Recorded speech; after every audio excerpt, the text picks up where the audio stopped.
Ladies and gentlemen, boys and girls, children of all ages, are you physically prepared?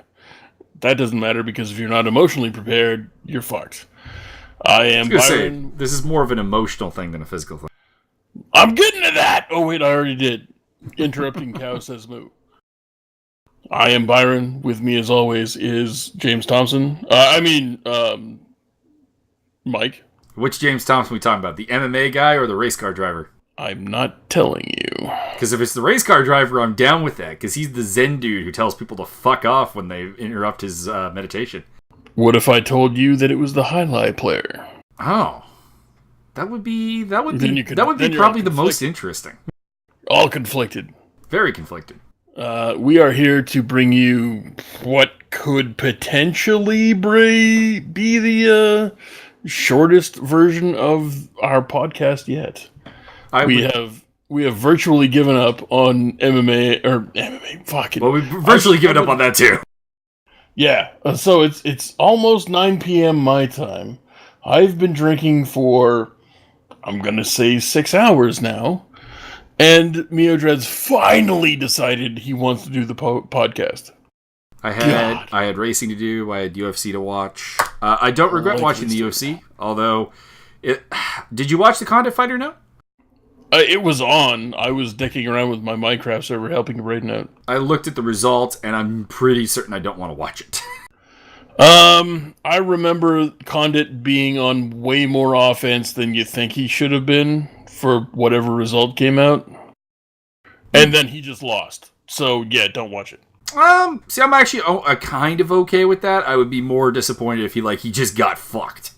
No, he didn't get fucked. It's just that he wasn't good enough. Because he's apparently never recuperated from whatever it is he's in now. Yeah, he's been in a funk for a really long time. But let's get to pro wrestling and stop talking about the MMA. Pro wrestling. Before we get into anything totally shitty, I would like to state that according to the Internet Wrestling Database, who correlates from Dave Meltzer himself, there are 2 5-star matches I need to bring your attention to. Oh. One of them is the 6-way ladder match from TakeOver. I wouldn't have gone 6 stars or 5 stars with that, but I also don't disagree. I mean, it's over 30 minutes. It's 6 guys getting all of their shit in, and at least 3 spots you kind of weren't counting on, and really constructive uses of the ladder that I would say are undersold.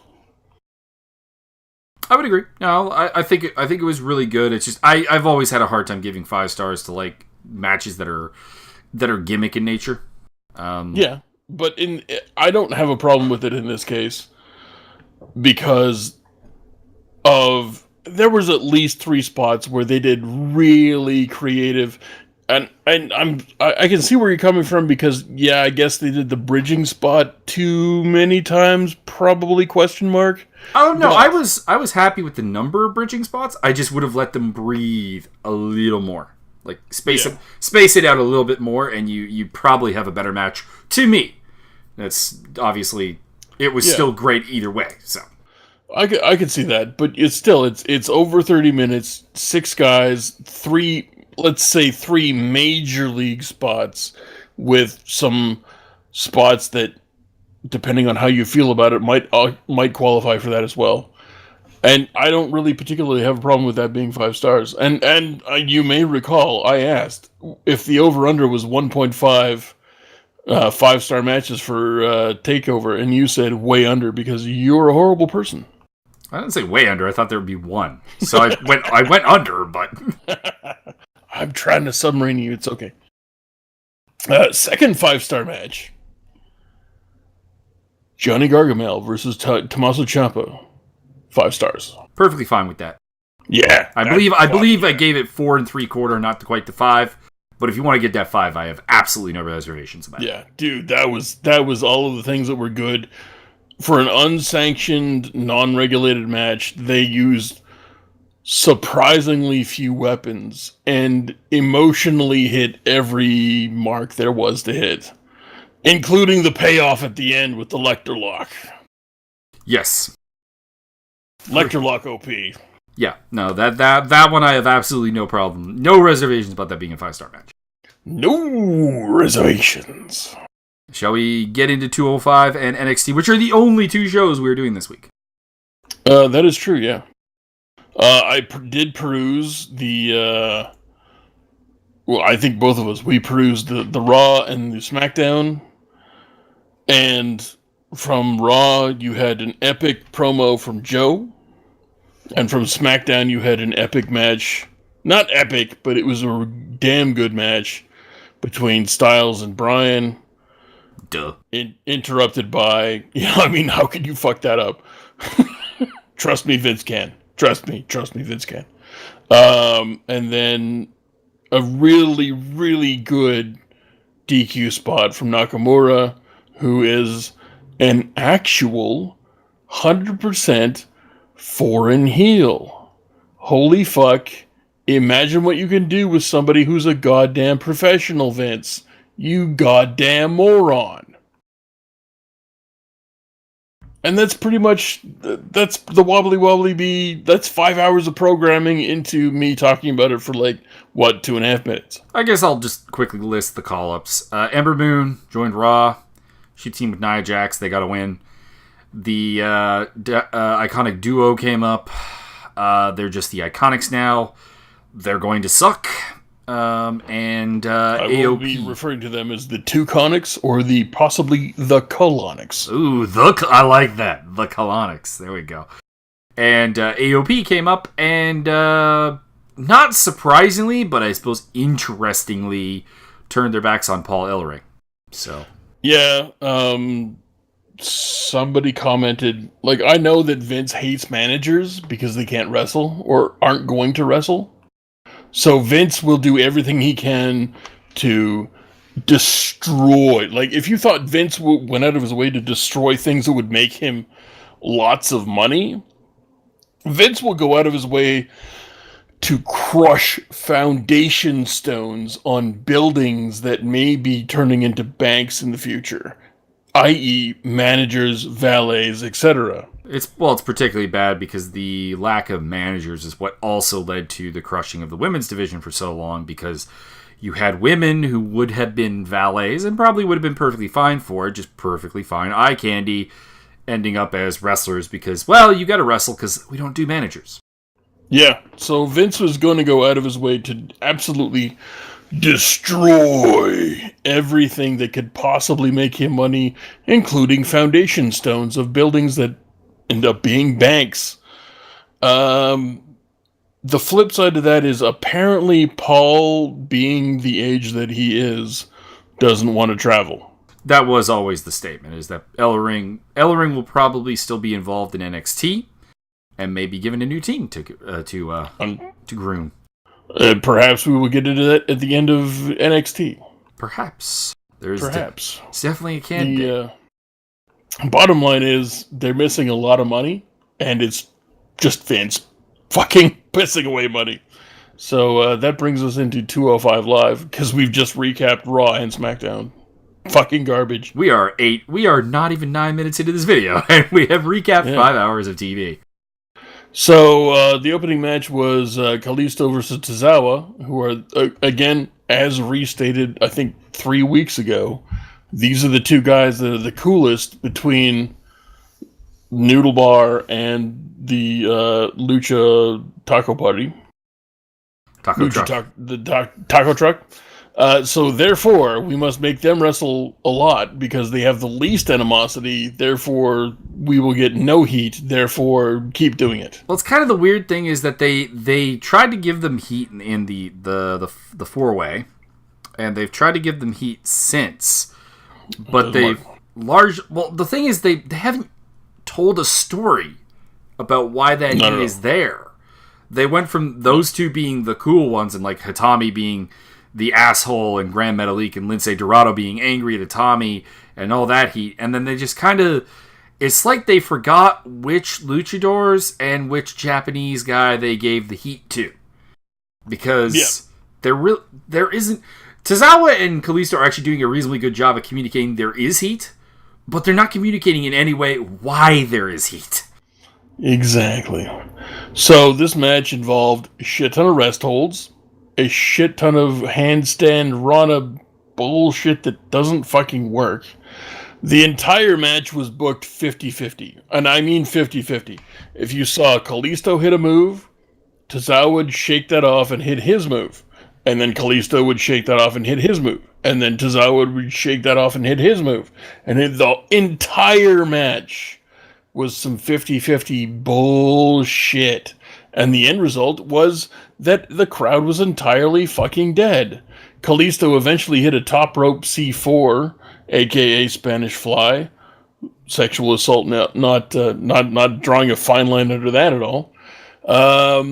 And the crowd went. I was more positive than you on the match, but those criticisms are entirely valid. Tozawa and Kalisto can and honestly have gone out there and had really, really good matches before, and this one was kind of a letdown in that regard, although it was somewhat interesting to see Kalisto work a little bit of strong style into his wrestling match as opposed to just the pure lucha style that he was good at the independent scene, but oddly has not been very good with in the WWE. Honestly, I must have slept through any strong style influences he had. There was very little, but there was 5% is more than 0% is what I'm getting at. Awesome. So after the crowd slept through the top rope C4, I skipped to the next match. I couldn't be bothered. I could not be bothered.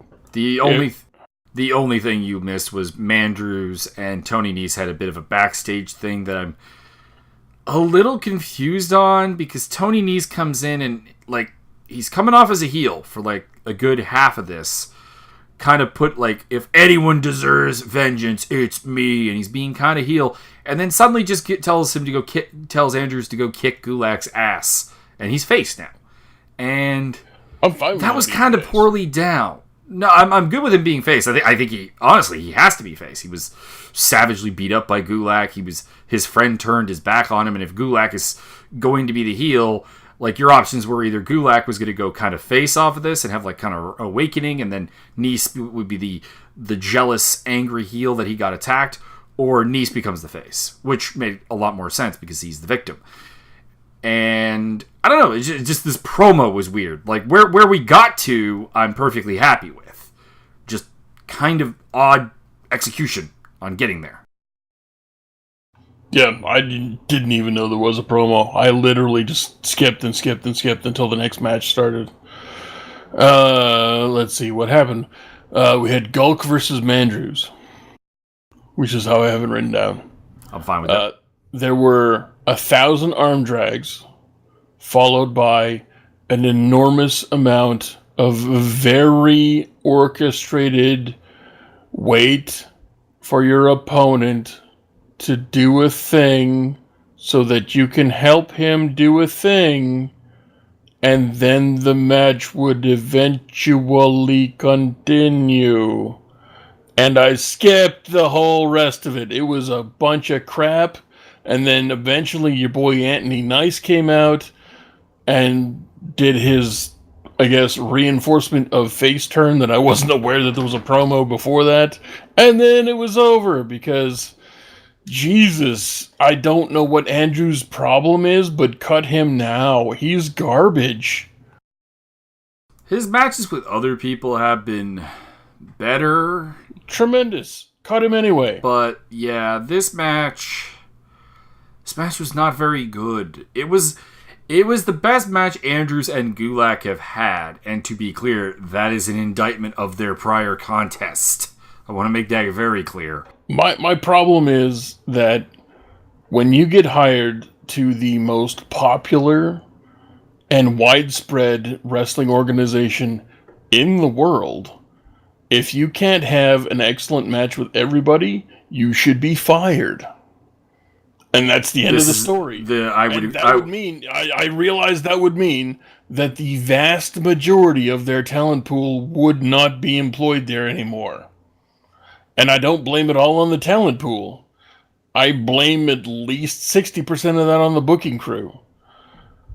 But still, if you can't, I don't get it. Like, if you can't ignore the booking crew and, like, you guys are fucking morons, I'm going to go out there and have a great match and you can fire me anyway, then you still do not belong at the top. That's it. That's the end of the story. End of anything. Go home or go out there and do your goddamn best. I am more forgiving of wrestlers in general in this regard, but I'm actually entirely with you in terms of Mark Andrews.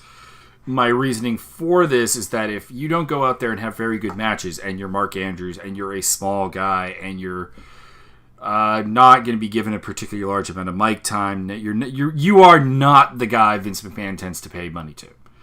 You need to go out there and show that you have a really good ability to put on matches.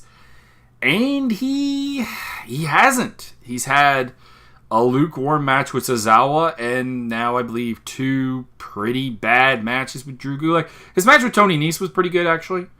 But you're batting 1 for 4. And this is not baseball, so 250 is not sufficient.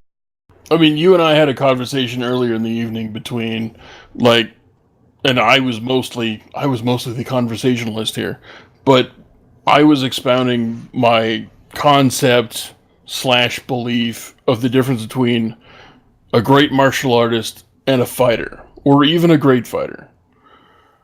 To me, I have standards. Those standards include Chris Jericho, the Road Warriors, Macho Man Randy Savage, believe it or not, Harlem Heat, and some other people. And the reason I have those standards is because those people all at one time or another heard what the booker wanted and told them to go fuck themselves because they were fucking morons. And then went out there and did the right thing for business, for themselves, for their opponents, and for the crowd. Not for the office, not for anybody else, but for the people that were in the ring and the people in the stands. And Andrews isn't on that list. And, well, where I was going with it is that I could understand if you're... I'm trying to think of an example here. Let's go with Jinder Mahal listening to the bookers. The company is probably going to keep you around for a reasonable long... Roman Reigns is probably going to try and make some money off you and keep you around. You obey the bookers because there's a big payday, at least. With Mark Andrews, if you're not going to put up great matches, I think you're getting fired anyways. So you might as well tell the booker to fuck off and go do your thing. Go out there, and what are they going to do? Not put your match on TV? Fine. It's live. Dude. They can't even cut you. Bro, homie buddy. You go out there and have the match that you want to have and hang your wang out, slap everybody in the office with your dick and your balls. You have a fantastic match with whoever guy that they got. Worst case scenario from their point of view, they can't use it. You then become, bottom line, infamous as the guy that had the match that was so good, WWE couldn't air it. And you are set for life. Every indie will book you. Yeah. Every indie will book you 17 times a month if you want to wrestle.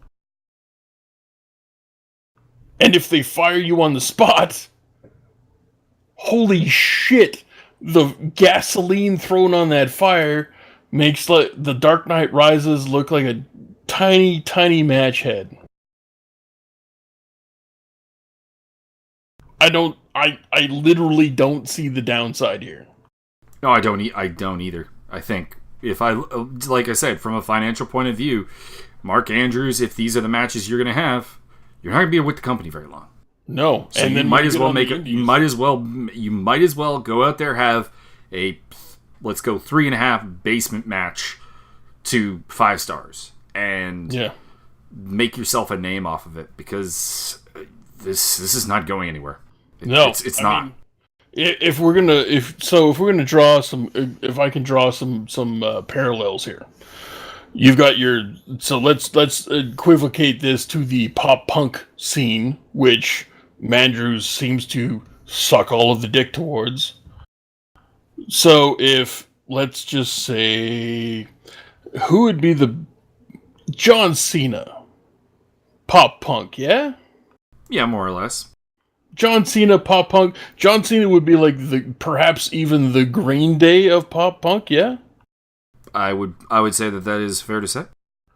Mandrews is like the yellow card of pop punk. I think that might honestly be putting yellow card down too low. I don't think so, because they're fucking trash. You are not just the fifth last guy to the party, but you're the seventh or eighth last guy to the party, and you've got so little talent that you had no hits, and then people discarded you like dirty diapers in a vat of gasoline. Go out there, set the vat of gasoline on fucking fire, and stick your dick in everybody's faces going, look at the fucking shit I could do. And if they choose not to air it, again, the infamy. People undersell infamy so much. If you look at Led Zeppelin, The Doors, Jimi Hendrix, how many things are said about these people that can't be confirmed, won't be confirmed, but fuel the fire of what could have been, how badass could he have been, how, like, what if, the mystique. You want mystique. And you're basically just the last guy to the table right now. Do something. Do anything. That's a lot more than I had to say about Andrews. That's way more than I had to say about Andrews. But that applies to so many people in the wobbly bee that are just not good enough to be there. And just will not come out of their shell. And just will never succeed on the level that, I mean, you're never going to be Mr. Perfect, and lower. I'd say lower. Way lower. Who's going to be, who is even the, point me to one person, SmackDown, Raw, 205 Live, NXT, that's even going to be on the level of a Rick Rude, Mr. Perfect, anybody like that. You mean that has been with the company for some time? Anybody. Show me anybody. I mean, Roman Reigns will probably be on that level because they will not let him be anything else. He doesn't count. Nobody cares about him.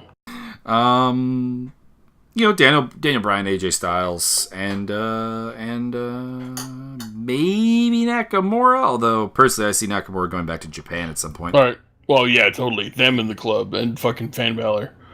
But, okay, let me rephrase that. Show me somebody who's going to achieve top heel mid-card status or top face mid-card status from where they are now.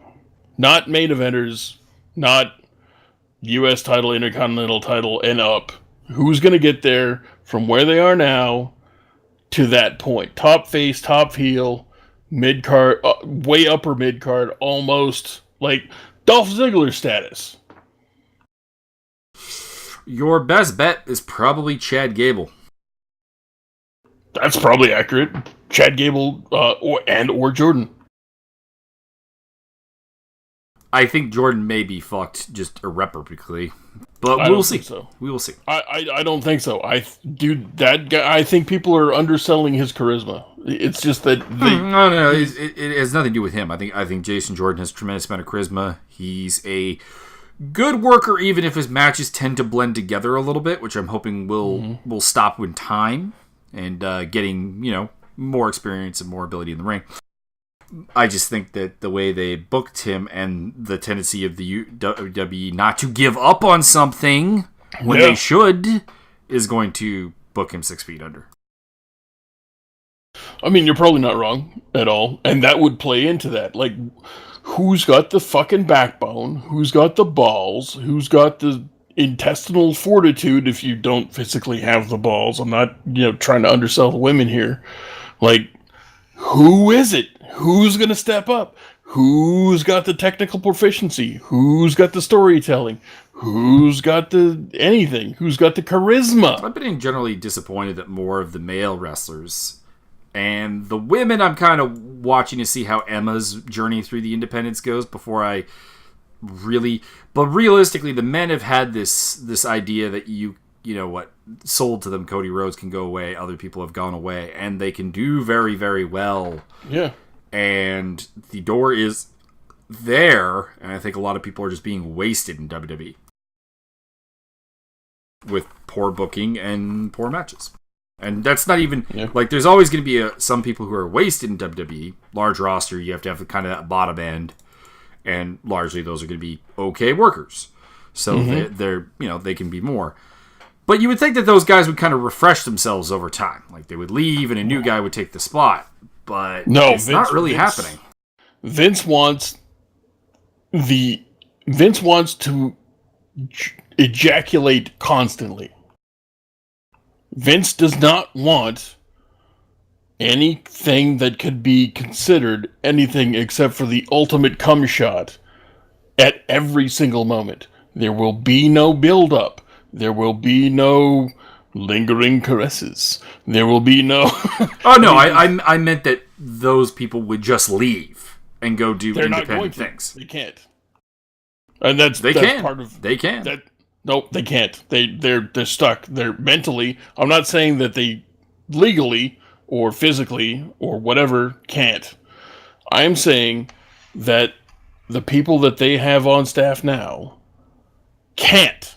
They mentally cannot allow themselves to take a step back from what they have, quote, achieved. They cannot. Sasha Banks will never go anywhere else. Bayley, who has been booked into the fucking ground, cannot, will not, can't leave where she is now. And Cody Rhodes is one of those... He's the only one. He's the only one. The only one of probably 2 generations. Sandow told him to go fuck himself, but that didn't work out for him. And where did he go? Where did he go? What did he do? Impact. No, he didn't. He fucking flunked out after a week. It was more than a week, but yeah, he flunked out. No, I said he failed, but he did tell them to fuck off and left. They cut him. He didn't tell anybody anything. Oh, you're right. For some reason, I was thinking he quit. Nope, he got cut. He got cut, went to Impact, lasted a week, and fucked right off. Where the fuck is he? And I love him. Dude, why isn't he in Britain wrestling? Why isn't he in Japan wrestling? Why isn't he in ROH? That is largely... Why isn't he in PWG right now? Right now! It's not like he's Ryback, for fuck's sakes. Ryback wants to be somewhere. People just don't want to pay him. But Sandow is possibly... Arguments can be made in all directions. Sandow might possibly be the most charismatic wrestler of his generation. And he is nowhere. True. Because I'm going to say it, he has no drive. None at all. And it's the same thing for everybody on the WWE roster, except somewhat John Cena? Apparently Sandow's trying to make it as an actor right now. That's where he's gone. Jesus, man, why? Yeah. You've got no cachet. No one's going to put you in anything. I mean, I guess if you want to be a stuntman like Kozlov.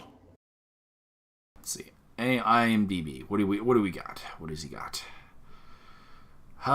Since leaving the WWE, he did Fifth Quarter, which I have no idea what that is. Apparently it's a I'm TV making series. slow jerk-off motions, right? You can't see me, but I'm doing it. And Public Disturbance.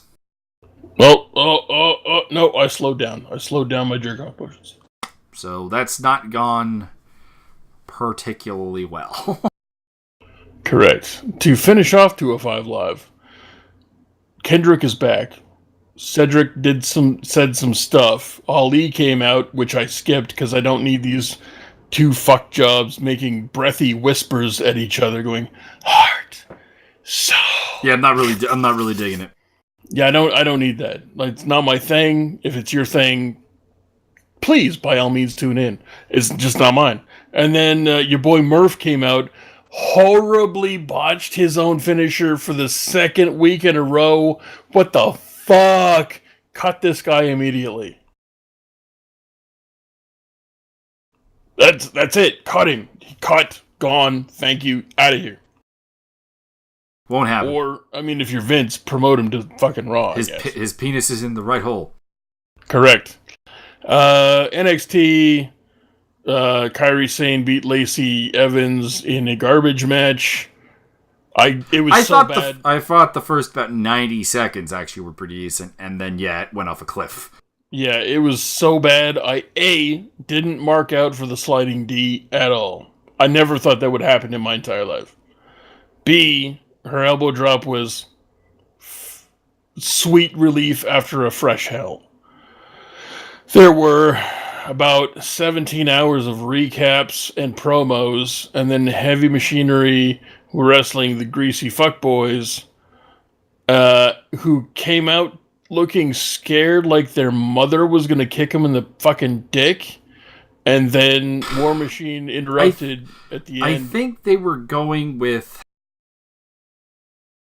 With what, gonorrhea? Well, no, it didn't work, but I think it was supposed to be teasing tension between them. Why would it be teasing tension? They've already beat the shit out of each other at the end of matches. Yeah, I don't... The whole storyline with Moss and Sabatelli has gone confusing places. Seriously. We had the breakup angle with them, basically. And then they were rebadged as a team for the Dusty Cup, which I was okay with because it's Dusty Cup if you're going to progress the storyline. Yeah, but they didn't. You're going to break them up for the second time in the first round, right? Yeah. But they didn't really progress the story because here we are with them still tagging. So what I would have done with this... Number one, I probably wouldn't have bothered with a breakup angle because I don't really necessarily see a lot in these guys as singles, so why not just leave them as tag team filler? But what I would have done is have them, alright, before the Dusty Rhodes Classic, there's some tension, there's, a loss where one guy kind of fucks up, other guy blames him, other guy feels, a little hard done by. Alright, let's put our differences aside. Let's go do the Dusty Cup. Let's go win that. And then have them lose in Dusty Cup. Then the attack comes, and then you have your breakup angle. Here, we've basically kind of started the breakup angle twice, and they're still a tag team. Boring. And then the War Raiders came out, and God, what the fuck? That's a bad name. That's a bad name. Okay, here's the deal. It's War Machine, and they've called them War Raiders. Like Morrow really leaned on Raiders. War Raiders. War Raiders. Like, just dude. Okay, we get it. Ease off the hammer on the cross the top of my head. War Raiders is the name. And I get that you may not be able to use the War Machine thing without paying money for some copyrights or some shit, because there might be something with Marvel, or there might be something with a number of other things. I do remember John Copenhaver had to legally change his name to War Machine to use as an MMA nickname. So there's probably something there. But you came up with War Raiders. That's bad. That's what you got. That's your replacement. How many writers they got on staff? 90,000? 500,000? Jesus. Failure. So, instead of War Raiders, you probably should have called them The Raiders, which I can understand maybe there's a problem with the NFL, but you can get around that probably. If you don't call them The Raiders, you can call them The War Party. You had the War Incarnate thing, which I really liked. Yeah, thank you very much. I possibly War Incarnate as their name. You could possibly call them the Marauders. You could call them the Raiding Party. You could call them anything Viking-esque would even work. Yeah, you pick something. Pick a military outfit from an empire that had a nickname that you can use that can't be copyrighted because it's a historical thing. Don't call them the Crow Warriors. That's racist, and you're going to look like fucking morons, which is probably what Vince will do next week. But War Raiders is bad? It's... I don't know. Is it worse than the Undisputed Era? Is it worse than Absolution? I don't actually have a problem with the Absolution name. I have a problem with their entire booking process. It means nothing. I know what the word absolution means, and it's not that. So stop fucking up so badly, and pick a word from a dictionary that makes some kind of fucking sense, you fucking idiots. Absolution doesn't make any goddamn sense. You're not cleansing anything or absolving anybody from anything. Undisputed Era doesn't mean anything because it's a period of time thus designated by a word, which they are very much disputed at this point, you retards. And I'm going to use that word until somebody stabs me or something. So, fuck off. Yeah, I'd have to say Era was the worst. Absolution maybe could have just call them Undisputed. Listen, just call them Undisputed. I wouldn't even like that, but it'd be better. It's at least a delusional heel bullshit thing. Yeah, which they do a lot of. It's at least not a totally incomprehensible bullshit concept of an entire era of things that have been undisputed. I'm honestly trying to fucking sense. I'm honestly trying to figure out why they just didn't do something to do with Ring of Honor or Dragons with that. Because I mean, it's Red Dragon. You could have called them Dishonored. Oh, I like it. Boom. Dishonored. Sell the merch. You make $1 million a month. What the fuck's wrong with you people? Yeah, the faction naming hasn't been good outside of Heavy Machinery's a good one. Yeah. Authors of Pain was pretty good, actually. I like that. Yeah, that was 4 years ago. Sanity. 4 years ago. Not 4 years. I think that's 3. 5 years ago. But, yeah, recently... Not great. I don't like the Riot Squad as a name, conceptually. Yeah, now, the double T is stupid. I don't like it because... That's copyright again. That wasn't... No. WWE went with Riot Squad, 2 T's, so they could copyright it. Yeah, because somebody else holds the copyright to Riot Squad with 1 T. But they didn't need to pay for it. Just use it. Just go. They would have had to. Yeah, who cares? It's a drop in the pond. Oh yeah, don't get me wrong. You're absolutely right, but Vince is dumb. And I'm pretty sure that Riot Squad is a non-copyrighted phrase because of the fact that it's a police unit. You have riot squads in the world's police units, so it's not actually copyrightable. That's probably true. So that's what I mean. The story when they went with the double T, because when they came out at first, it was single T, and Ruby Riot's name was single T. and then it became Double T. And the story, and this is not a confirmed story to my knowledge, but the story is they put the second T on there so WWE could copyright it, not to do with anything avoiding copyright fees. That makes more sense because Vince is a fucking idiot, which is dumb. Yeah. But I mean, who's going to want to use Riot Squad outside of the WWE? Riot. But yeah, I mean, Absolution. You could have called them like the Page Turners or the Final Page or anything.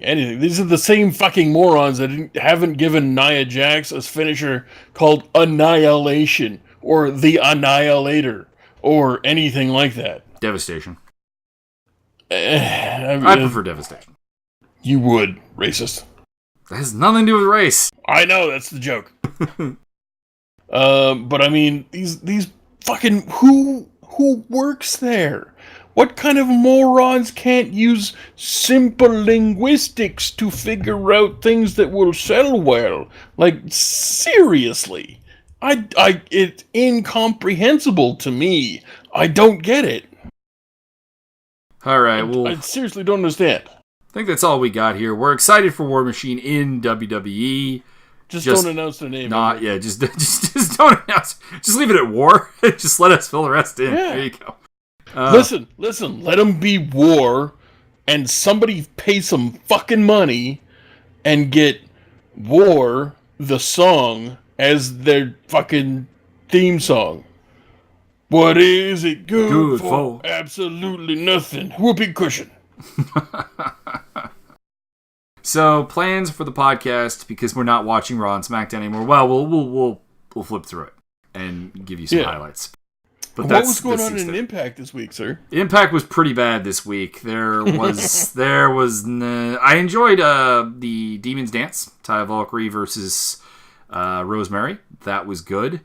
But everything else was pretty shit. So, Impact, I'm going to keep checking in from time to time.